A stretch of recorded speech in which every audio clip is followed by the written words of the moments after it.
Hi and welcome to my second lesson in my series on the classic licks of Earl Hooker. One lesson is not enough for all the cool stuff you can learn from Earl Hooker's playing. In this lesson I'm just going to go through and sort of randomly show you all the different things that I've learned from Earl Hooker's playing, and I'll try to name specific songs, and I have tablets here for all this stuff. We're going to start out with an idea that you hear in a couple of his tunes, several of his tunes. This is from an instrumental called Earl's Boogie Woogie. And this shows you how you can play solo verses over the 4 blues box instead of just over the 1. So he's in the key of E, and parts of the song he's playing up here or down here. But then to open up the tune, he plays over the 4, which is the A, and he does something like this.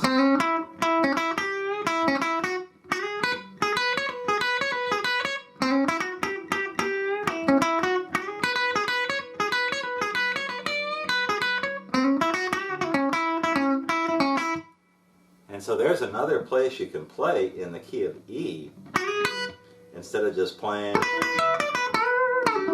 over that blues box or here. And Earl Hooker does this in a number of his tunes. So if we're playing here, we're really just playing over the chord shape. And so he starts out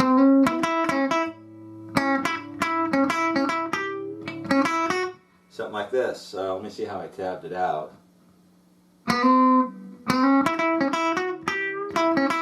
Something like that. And that's over the 4. Then he goes over the second position, E bar chord, which is the 1. And there he's playing between the 7th and the 9th frets.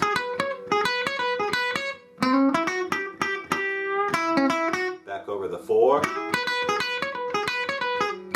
He does that again, which is the same as, which is an E double stop. So he's playing again.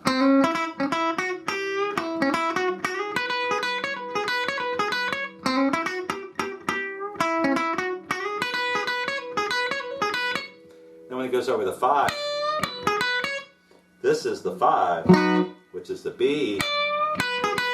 So basically he's just playing over that first position blues box.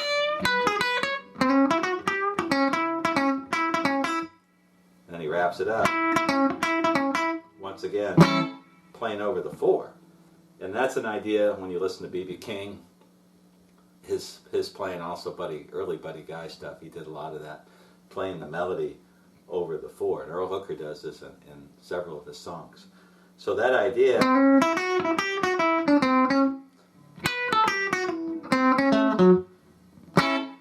playing there while in the key of E, which is kind of neat. And then this also playing over a different part of the neck for the key of E. So that is an idea from an instrumental called Earl's Boogie Woogie. So if we're playing, let's just do an example. Let's say we're playing in G. We can play over the C, which is the 4.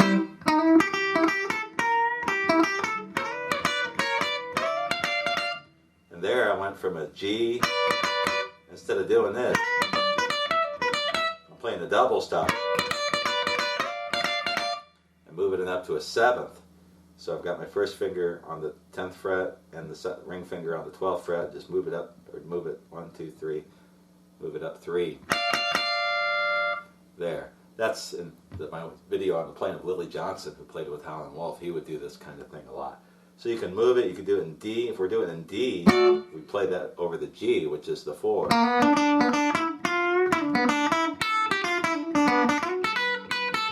All sorts of things you can do there. That's the first example, just kind of a random idea that I picked up from listening to Earl Hooker's Earl's Boogie Woogie in the key of E. Now, the next few examples, I'm going to show you some octaves, which are tricks that you don't hear a whole lot of these early blues guys play. Buddy Guy did his own version of it, but Earl Hooker used a lot of these. And in the song The Hucklebuck, he does this one where he comes all the way up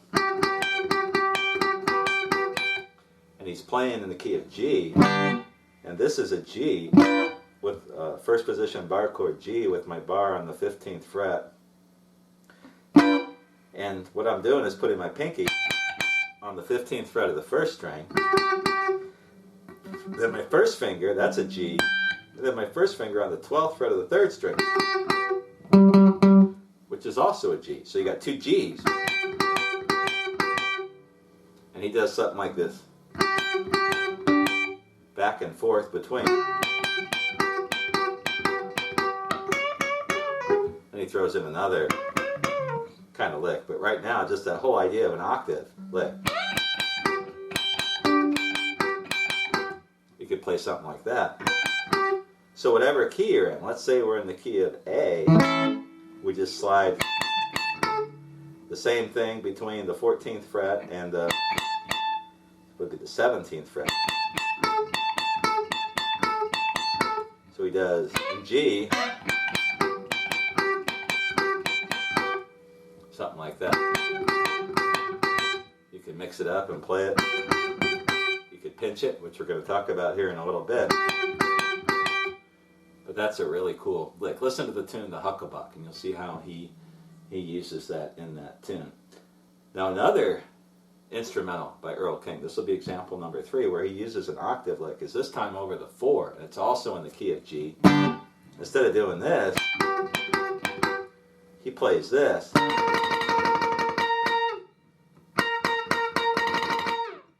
Something like that over the 4. And so what I'm doing now is moving my first finger to the 15th fret of the third string and my pinky the 18th fret of the first string. So, and then the really cool thing, which I picked up just listening to it, is the second string is not fretted, but he's not letting it sound out. It's not like this. He's muting it just barely with the first finger. And that is this really cool sound because you get that muted string in there too. So he's playing that lick. Listen to the song called The Drive. I do a separate lesson just on that tune where I show this octave in context with that song. So if I'm playing, let's say in the key of, that's in G, let's say I'm playing in D, so I'm playing over the 4.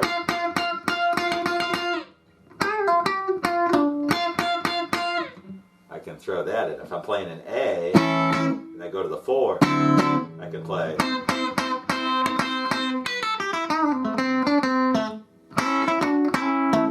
And I can move it from the 5 to the 4, back to the 1. So the octave idea, there's two different ways you can use those. You can come up with your own melodies and own style, but that's a characteristic of Earl Hooker's playing. So over the 4, in a regular 3-chord progression, 1, 4, 5, and A, you're going to play this over the 4. So from the 3rd string to the 1st string, and then I've got my first finger muting the 2nd string. And you can move that around to play it in different ways. Alright, let me play this for you. This is the introduction to a song called Earl and Steve, or Hooker and Steve. And this is the next example of an Earl Hooker lick, and this is also using the octaves. So he starts out the song with something like this.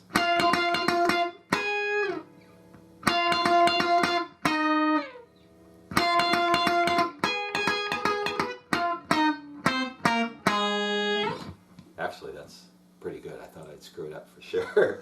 He's taking the same shape, and the song is an F, and he's starting it this way. Now this is how I showed you to play it over the 4, but now we're playing it differently. We're starting from the F here, which is out of a 2nd position bar chord,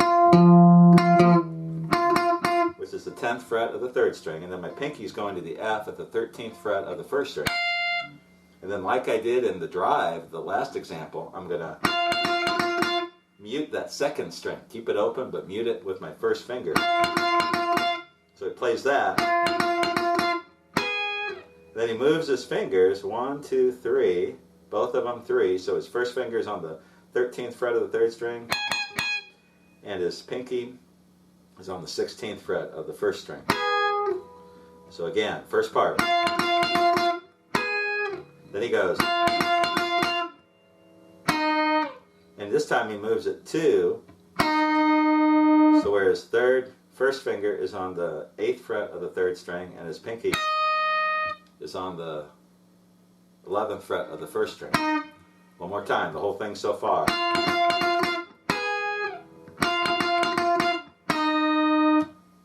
And then he does this. So same position. Then he goes down the neck like this. And then into the song. So that part, it's hard for me to play that at game speed because I've never played anything like this before. I just figured this out listening to it. So he's going here. This position, which we've done. Move it 2. Then we're going to move it 1, 2, 3. So my first finger's on the 5th fret of the 3rd string. Pinky's on the 8th fret of the 1st string. Whoops. 5th fret of the 3rd string. 8th fret of the 1st string. 2 more. First finger on the 3rd fret of the 3rd string. Pinky on the 6th fret of the 1st string. And then here, 1st fret, 3rd string with my first finger, and then my pinky is on the 4th fret. Kind of a neat idea. It's an octave, and you hear those like in jazz. Wes Montgomery and other guys use those all the time, but in blues playing you don't hear it too much. Buddy Guy, I did a lesson on his approach to octave playing, which is pretty cool, but it adds a real nice feel, real nice touch, kind of a sophistication to your playing. So that is from a tune called Hooker and Steve, an instrumental. Let's move on. Another idea from Earl King's playing that I like is how he uses the bass strings. And in a lot of his songs, he'll do a solo where he goes to the bass strings for all or part of a solo. And one of the positions he plays out of quite a bit. Let's take a tune in the key of F. This is no particular tune. He does this in several. So we start with our first position bar chord. And then if we go to the 3rd fret of the 5th string, we've got this little bass note scale.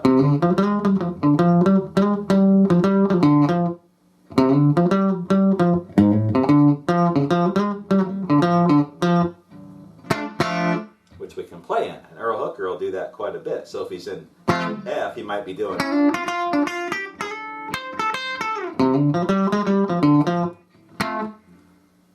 something like that, showing you how you could mix that in. So what I'm doing here,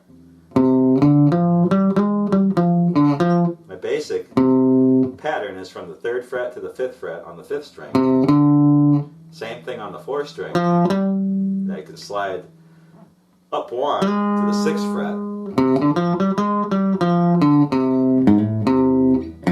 And I can also use this 4th fret, 5th fret on the 6th string.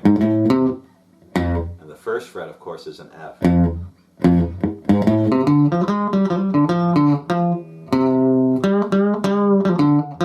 I can bend the 4th fret, 4th string at the 5th fret.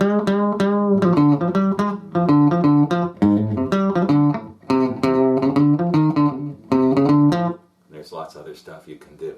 So that's an idea. So whatever chord you're playing in, let's say we're playing in G, same idea, just go to the start on what normally would be the 5. So if we're playing in G, this will be a D. And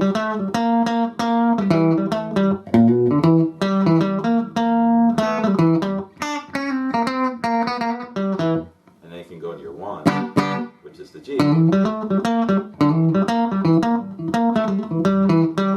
All sorts of ideas, but that's a bass note type thing. You hear Ike Turner and other guys do that quite a bit. And you hear Earl Hooker do that. You can move that to almost any key. He does another pattern that I'll show you a little bit later that's very similar. The 6th example from Earl Hooker's playing is what I call a single string melody pattern. And earlier in the first lesson I showed you some double stop patterns. And he uses the same approach here, but he uses a single string pattern instead of a double stop pattern. This is from a song, in the key of F. I can't remember the name of the song. I didn't write it down for some reason. Tried to write down everything as I was going through this, but I didn't do this one. And so let me play it for you one time. It's based on the first position F shape box or first position bar chord, just playing over this, and I'm going to move it all the way up here to the 13th fret. I've also got an F up here, and he plays something like this.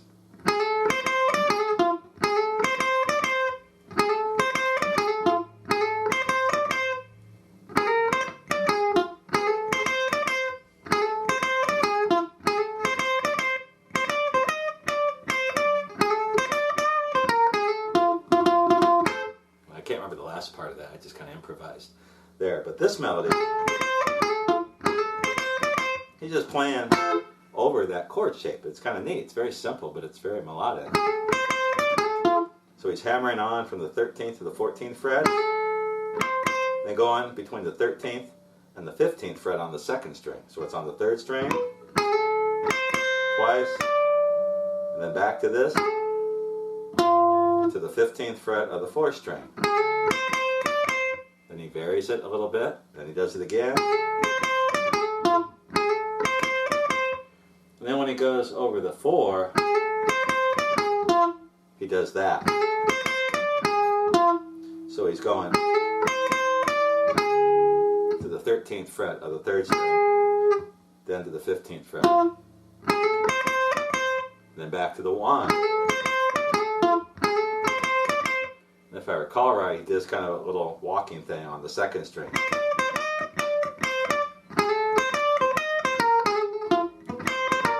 Throw in some of the double stops we learned already. So during the solo, he breaks into this single string melody.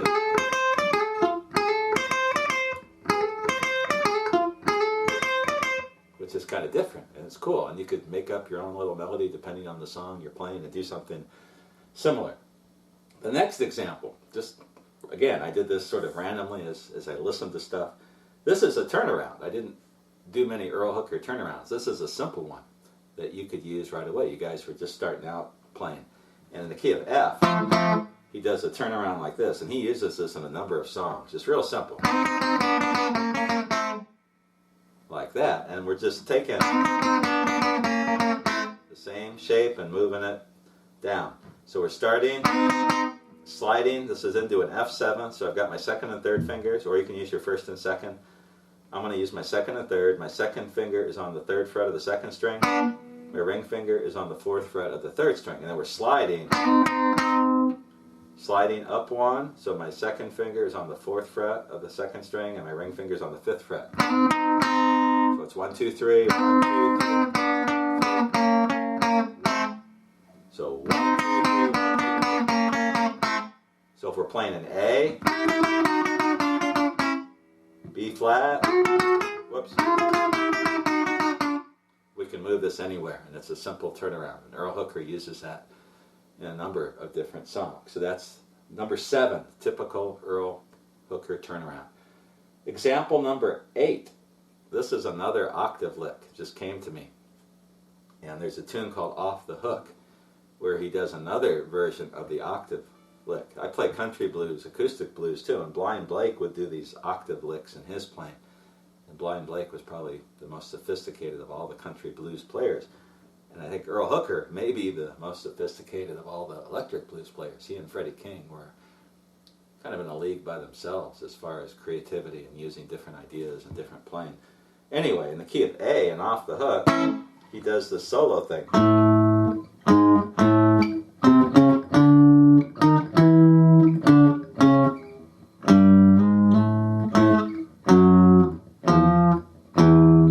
Something along those lines. And let me just show you the idea behind it, and you can listen and mess around with it. I'll have it tabbed out for you. So here's an A, first position bar chord. And we said we had this octave here. Actually, we were playing it all the way up here.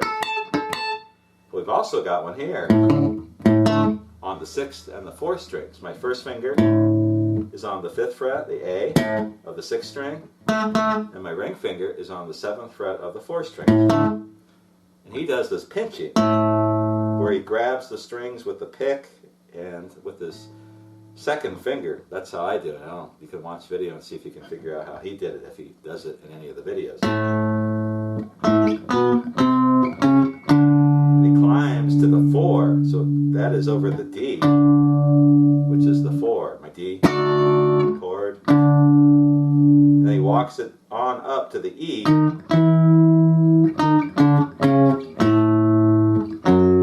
And he does like a melody pattern using that octave shape.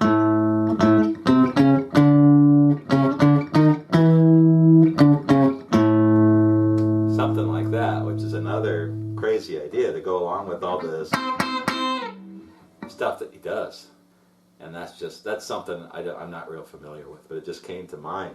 So you can also get an octave and kind of walk into the next chord in a progression from the 1 to the 4, or go the other way. Maybe.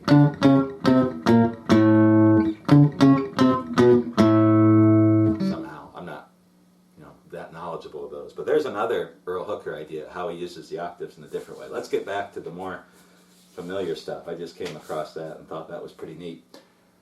Let's go to a tune called Rockin' Wild, and let's get into some of his single string stuff. This is another instrumental, and this is in the key of G. And Earl Hooker, one of the things you listen to in his playing is he plays these really fast single string runs.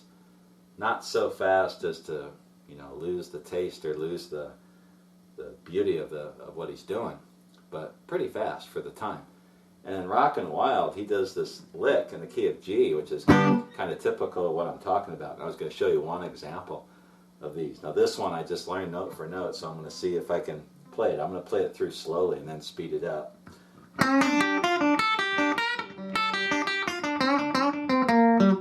Something like that. One more time. So that is, and he plays it real quick. As part of a solo that he's playing. This is all in the first position blues box. And I started out with that typical electric blues run. I'm bending up on the 5th fret of the 3rd string with 2 fingers, 2nd and 3rd fingers.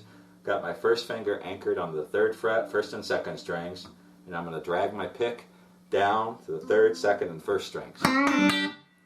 Like that. Then I'm going to go from the 6th fret to the 3rd fret on the 2nd string. And in just a few minutes I'm going to show you some fill licks that he did using this basic approach. Earl Hooker uses this lick all the time. Just that. A lot of guys. B.B. King used that. T-Bone Walker used it. It's like a basic lick for a lot of different country blues or electric blues players. But then he goes into this.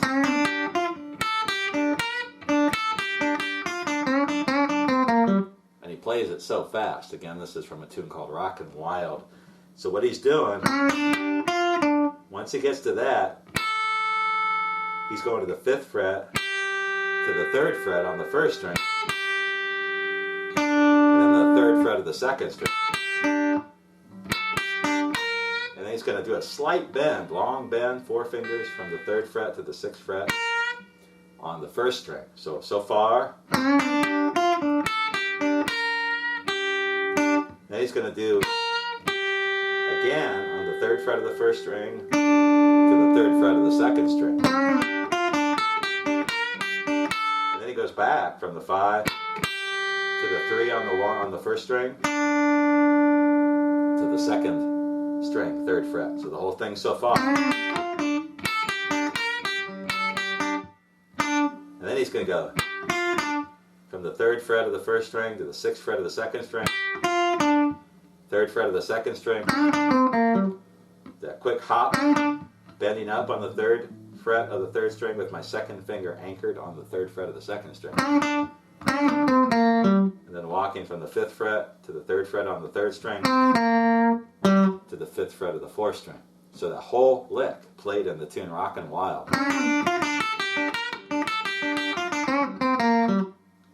Something like that. I don't know if I have it exactly in the tab. I'll try to get it exactly right. So that is a typical Earl Hooker thing where he's playing it really fast. I can't play it that fast. I just learned it, but that's the idea. So that is lick number 10. Example number 11 from Earl Hooker's playing. This is a lick that's kind of similar to the first part of the last lick that we learned. And he does a version excuse me, of Lowell Fulson's Reconsider Baby, where he plays these different fills. And this is a fill that Earl Hooker used quite a bit. And after the first verse of the song, he plays something like this. We play it again. And that is a typical fill lick, and he uses a lick like that in a lot of different places. So what I'm doing, I'm playing in B flat, and so I'm bending up on the 8th fret of the 3rd string using my 2nd and 3rd fingers on the 7th and 8th frets of the 3rd string.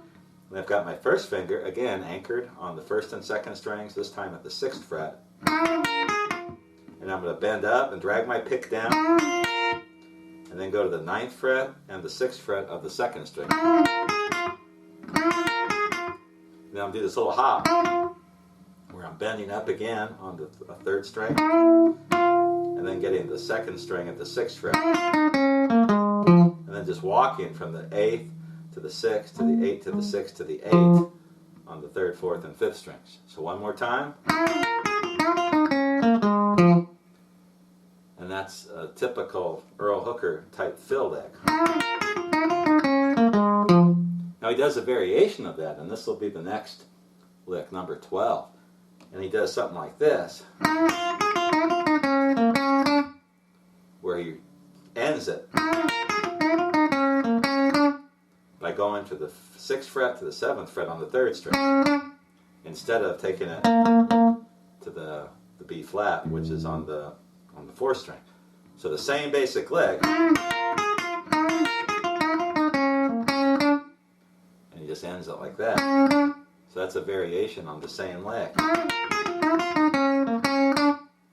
which you hear Earl Hooker use on Reconsider Baby. Lick number 13. This is a lick in B flat, and this is a lick that he uses, Earl Hooker uses to kick off a solo he does on a tune called Got to Keep Moving, and it's listed as a group called the Misfits. Never heard of them, but Earl Hooker apparently is playing guitar on this. And he starts out the solo with something like this, which is kind of cool.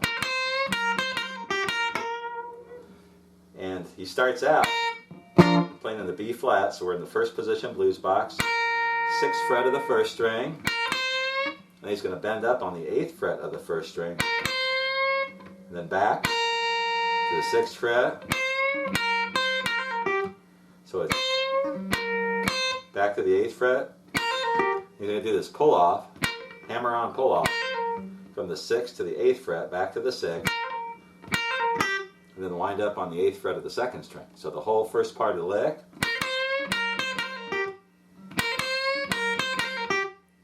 And then he does the slide, where he briefly hits the 6th fret of the 1st string, and then slides from about the 8th or 9th or 10th frets to the 11th fret, 2nd string, to that B flat right there. So the whole lick, whoops, let me do it again.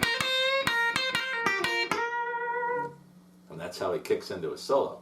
So that idea is pretty neat. So the whole thing.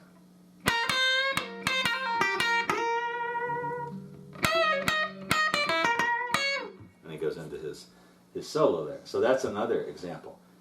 Now the next one is from one of my favorite Earl Hooker tunes. This is in the key of D. And another characteristic of Earl Hooker's playing is he plays in every key. He plays in F and A, and G, B flat, C. Could play in any key that there is, and E as well, if I didn't already mention that. And he does an instrumental version of Otis Rush's All Your Love, which I'm going to teach separately as an instrumental eventually. And in the key of D, he does this kind of descending pull-off type lick, where he does something like this. And that is really neat. And what I'm doing is starting on the 10th fret of the 1st string, and I'm hammering on, or pulling off, twice on the 13th fret. So it's twice there. Something like that. I think that's how he wraps it up. Something like that. And you hear him use that kind of, when when he plays really fast, he'll do a lot of that pulling off. But it sounds cool, but it's really not that hard. So we're picking and then pulling off. And we're doing that from the 13th fret to the 10th fret. On the first string, same thing on the second string. Then we're pulling off from the 12th to the 10th on the third string. And then doing a little bend, releasing and then ending up on the D at the 4th string, 12th fret, 4th string. So again, now you can use that idea anywhere in the scale. So if we go up to the second blues box, we could hear something like this. Mix that in with your playing, and that's an idea that I learned from listening to Earl Hooker. Buddy Guy does a little bit of stuff like that too. So that is example number 14 from the instrumental All Your Love. Let's go to the next one, and this is from another. Actually, it's not from any particular tune, but this is another Earl Hooker idea where he plays in the second blues box, and we're going to use the key of B flat as our example. There's a tune called Reconsider Baby where he uses some of these ideas. And when he would play in the second blues box, so when I say second blues box, roughly these notes, that area, Earl Hooker does a lot of cool stuff. And one of my favorite things that he does is the way he does this kind of chromatic thing,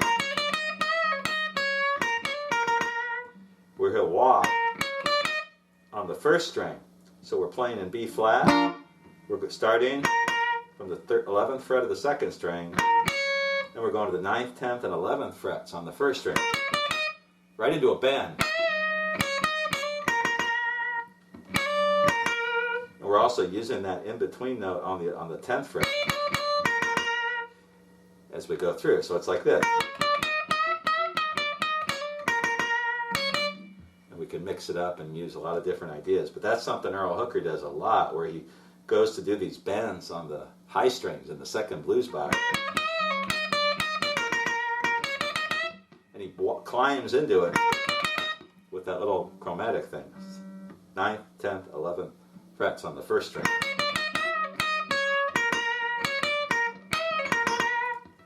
That's a basic idea from Earl Hooker's playing that you'll hear him use quite a bit. And I've got a full example tabbed out. Another example, kind of the same idea in the second blues box. This is, I can't remember what tune this is from. Again, I didn't write it down, but he does something like this. Same position, second blues box, in B flat. And this time he does something like this, where he's going from the 11th fret of the second string, 9th fret of the first string, 11th fret, and then kind of sliding off the neck. He's going to the 13th fret, but he doesn't go past that.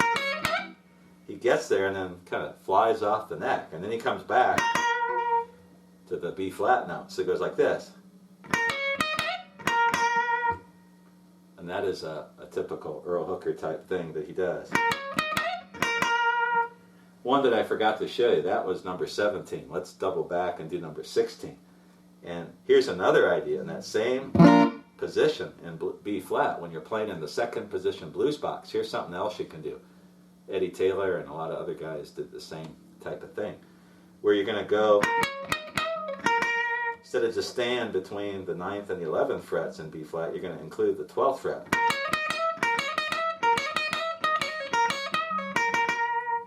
So you can slide into it and use that little hammer-on pull-off there.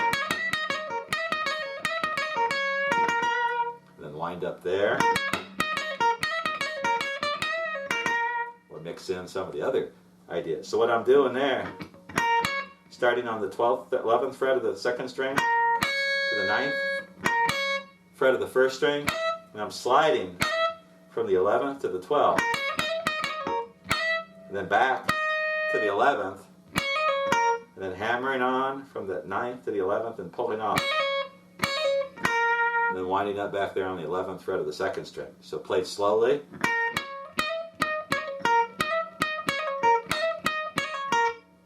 That's a very typical little Earl Hooker type thing.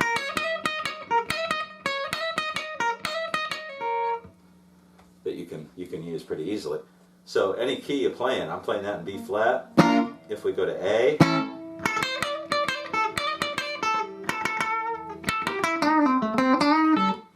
right into the first blues box.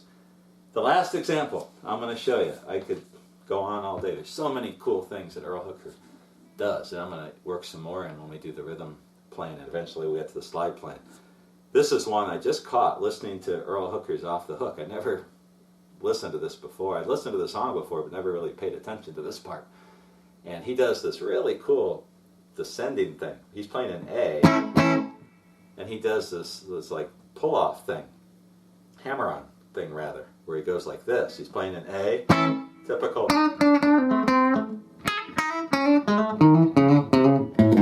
something like that. And so he's doing,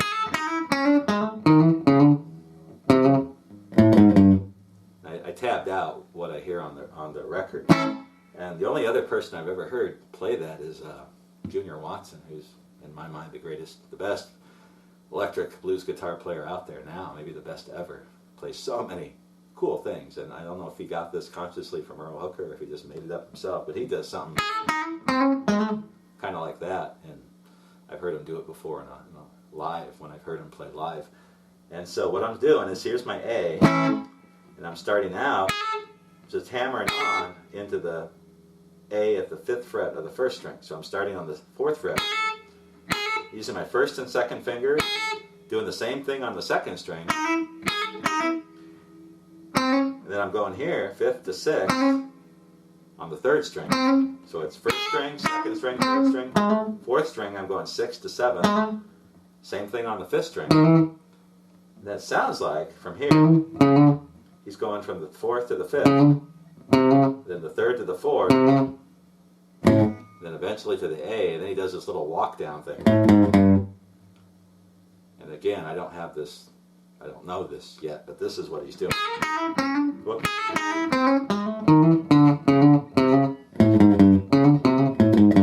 Something like that, and that's in the middle of one of his solos. You could also do this, from the 4th to the 5th. Go the other way. You could do all kinds of stuff. This is kind of neat. You could just play part of it, and then go on to something else. But the idea of doing that,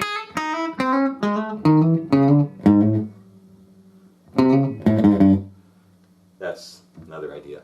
Now, one last thing. I don't have this on the tab, but I'll add it while I'm talking about this. Another idea that you'll hear in Earl Hooker's playing. He does this in the instrumental version of All Your Love, which we're going to talk about more later. So let's stay in the key of A since we're there. Actually, let's move it to B. Yeah, let's stay in A. And before I showed you the scale in A, remember this? Like that. Instead of a bass pattern. And Earl Hooker would use that a lot, where he'd go, in the first position, move your first finger up 2, and you can play this little bass melody. Now you can also play one here.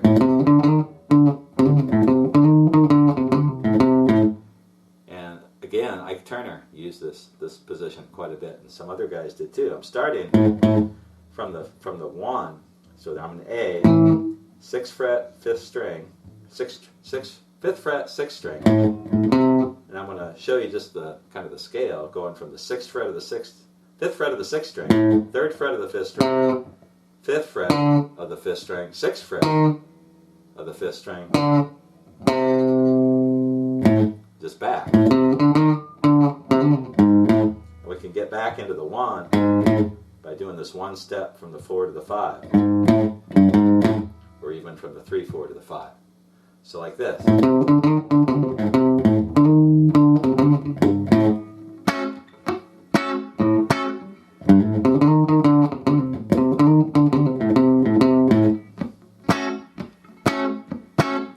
Something like that.